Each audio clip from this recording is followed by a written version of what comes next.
And so there's a lot of just little things like that that were unintentional consequences of, movable type that shaped and changed everything about the printed image, and also just about mass production in general.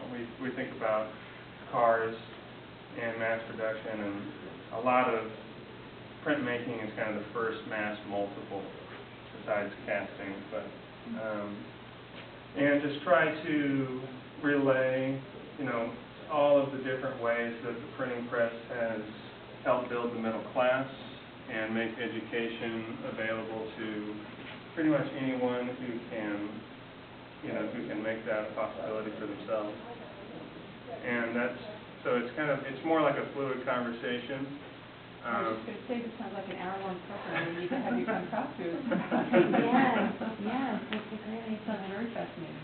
Thank you. So we also build printing presses for artists and print shops, and that's one way that we try to fund ourselves. Institutions like the Nelson are another way that we fund ourselves, so they pay us to do a project.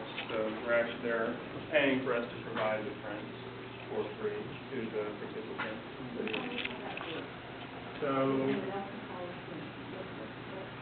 with the Nelson, generally it's been a kind of a themed event. So on November 3rd we'll be back for Day of the Dead, where a lot of the artists were asked by the education department to make prints that were kind of inspired by Diego Rivera and Frida Kahlo's relationship. And for this year, the artists are making stuff inspired by the Modern Mexico show. And will help. Yeah, absolutely. And so that is the Viva La Muerta is James Jukes print from last year's Day of the Dead, one of the most popular. And so they range, the artist can make something that's really kind of lighthearted or very serious, something that's literal or not. And because we're reaching out to such a wide audience, there's always seems to be room for one artist's work somewhere.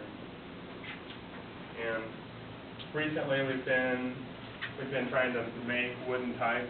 You'll see some examples of that over on the table with some of the artists' blocks and plates, to another way to kind of fund ourselves, but also to make an on-site demonstration possible for people to really look at something like this and understand that this is how a newspaper used to have to be printed every day. I think it's something that just really gets lost, to think about a whole newspaper every 24 hours being printed, and that's kind of the way information was distributed. It's just something that's important for, that's what is important to us, to kind of share that. And so you show up with the press on site at the Nelson? Yeah, and then we'll set up clotheslines.